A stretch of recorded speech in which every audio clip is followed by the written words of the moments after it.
I'm Ruby Jones, and you're listening to 7am.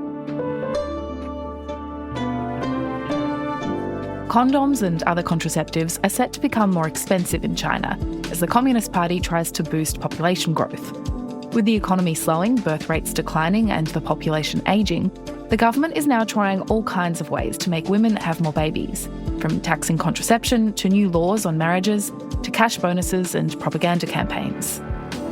Reproduction is now seen as a national security issue, and the success or failure of the new policies will have far-reaching consequences for China's economic and military strength and for countries like Australia, who rely on China continuing to grow.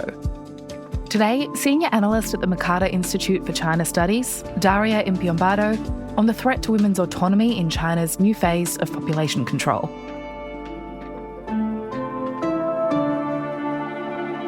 It's Friday, December 12. Now, despite government leaders stressing that things are looking up, Chinese economic growth has recently faltered. For a long-term boost, state and party leader Xi Jinping is relying on domestic consumption. However, there is a problem. China's population is aging. So, Daria, in China right now, we've got a population who are getting older. At the same time, the birth rate is slowing down dramatically. So what does it mean for China to have those two factors at play? Well, the population is not only getting old, but it's also shrinking. So China's been classified as an aged society according to, UN parameters, which means that more than 14% of the population is now above the age of 65. And so that means that eventually also the workforce will start shrinking. And that's a problem for China's economic prospects. A plummeting population rate could threaten economic growth. The current situation is of major concern for the authorities. It's definitely a domestic economic concern, but it also, impacts China's international ambitions as a global superpower. So it's something that has reverberations across all sectors of society. And I suppose tell me a bit more about what it kind of looks like when those things happen. Like, what is the kind of demographic situation? Well, you obviously have a lot of people entering retirement age and sort of requiring support from the state. Now, we don't hear about this very much, but in the sort of local governments in China, the finances are actually pretty tight. A lot of local governments are in debt. So the situation is already quite dire, especially when it comes to pensions. The pension funds risk running out very soon. And then once the labor force starts shrinking, it means that there will be less people paying tax. Okay. Can we take a step back and talk about how China got here? Because I think a lot of the time when we think about China and we think about children, we obviously think about the one-child policy, which dates back to the 80s. For the next 30 years at least, all couples may only have one single child each. The Chinese have been very swift in implementing this policy throughout China. So how has that affected the population and what we're seeing today? So the birth rate had already started shrinking before the one-child policy was sort of enforced. But then for, more than 30 years, we had these extremely coercive measures that were imposed on families and especially women, financial fines and a lot of surveillance across society, but also often forced abortions and forced sterilizations, which was very traumatic for women. And a lot of those women have very fresh memories. And so now you've kind of experienced this 180 from the authorities now trying to push for more births. The restrictions have never gone away. It's just that now the ideal family is seen as one with 2 or 3 children. Okay. So how has that affected the way that women think about families and motherhood? Well, I think that it's not just the one-child policy that has influenced this, but the number of marriages every year continues to dip. Like, it's basically never been this low. You have a much, much larger section of people with higher education. The vast majority of young women these days are very highly educated. They're probably located in urban centers. And so the standards of living have changed. People have different expectations from their life now. And there is this sense that having a child will severely impact your standard of living, especially for a young urban couple, because having children in China has become so expensive. By some estimates, it's actually more expensive to raise a child in China than it is in the US or in Japan right now.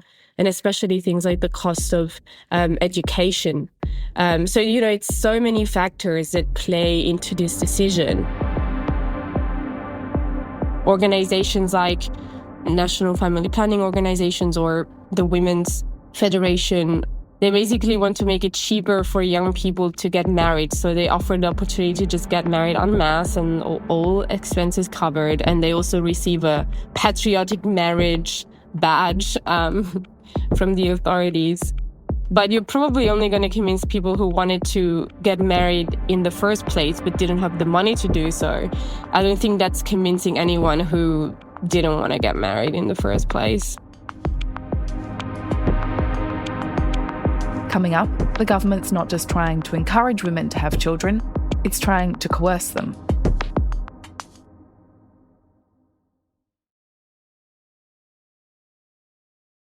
While this is happening, while attitudes towards marriage and motherhood are changing, particularly among young people in China, there is this coordinated national push by the Chinese Communist Party to try and reverse that. So tell me a bit more about what that actually looks like, what we're hearing from President Xi and the campaigns that are underway. We will implement policies to stimulate the birth rate, and we will lead a national strategy to find solutions to our aging population. So Xi Jinping is framing childbirth within the context of national rejuvenation, and that the message is obviously that having children is not just a personal choice, but, it has to be a contribution to the country. It's for the future security of the country. And so officials are told or directed to guide people first to marry, because childbirth outside of wedlock is still frowned upon, but also to have children at a proper age, so-called proper age. So you have this kind of sharing of pseudoscientific theories around motherhood and how motherhood is healthier for women, or that, at some point is actually great if you could study and have children at the same time, which is the complete opposite of what authorities were saying up until 10 years ago. So you see this campaign celebrating mothers and messages about family duties, especially for women. So that kind of narrative around women's rights and gender equality has turned back again to traditional Confucian values of women's primary role as caregivers. There is a small effort to get men to contribute a bit more to household duties and then care duties. It's probably short-sighted. It will take a long time for that to change, especially when women are still the ones who have to sacrifice their careers. And that's something that happens as soon as they have a child. Okay, so there's this attempt to try and change the way that people think about marriage, right? But there's some, I guess, more heavy-handed approaches at play as well, aren't there? New laws, new policies. Tell me about those. Yeah, so at the moment, there's this combination of support and pressure. On paper, the government is trying to expand childcare services, to offer subsidies. Actually, this year, for the first time, we had a national level cash subsidy introduced. And so the support is kind of being announced, and it's there in some places, but not everywhere. And so at some point, you need to pair this support with more coercive measures. And, you start, for example, having tightened access to abortion or contraception. There is a push to decrease the number of abortions in China because it's still the country with the highest number of abortions globally.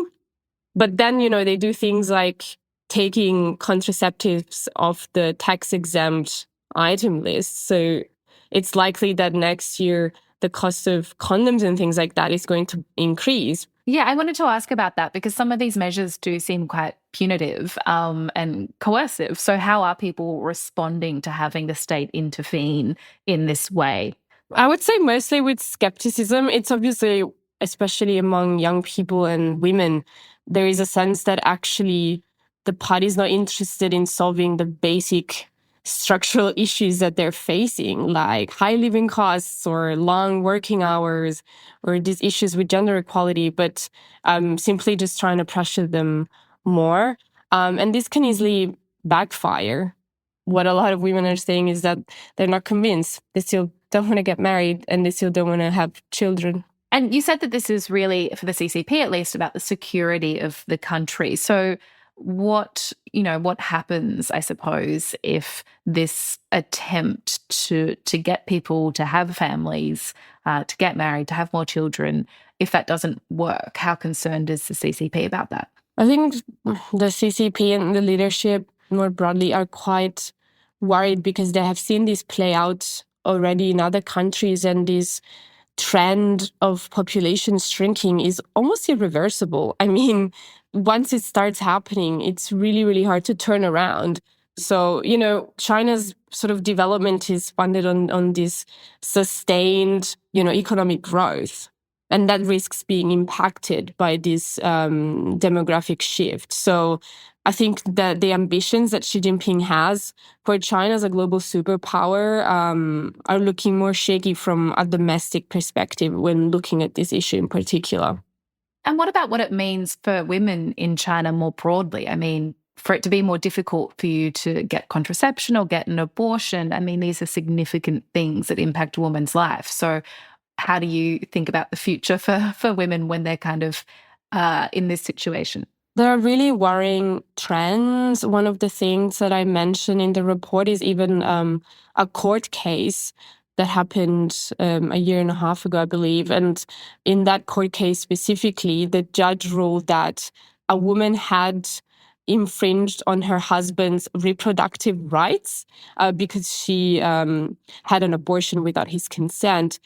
And, the domestic violence rates in China are still very high. And this is just quite concerning on so many levels. Like, it could impact even women's education prospects and definitely women's labor rights.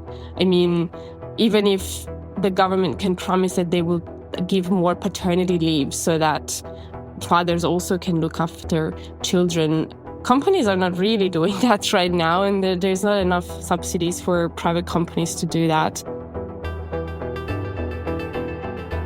And so it is worrying what's happening in China, but I also see it as a bit of a global trend, where you see this focus on women's rights and gender equality retreat.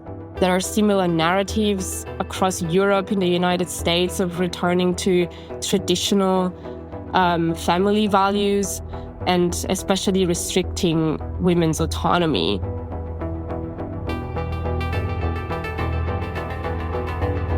Well, Daria, thank you so much for your time. Thank you so much.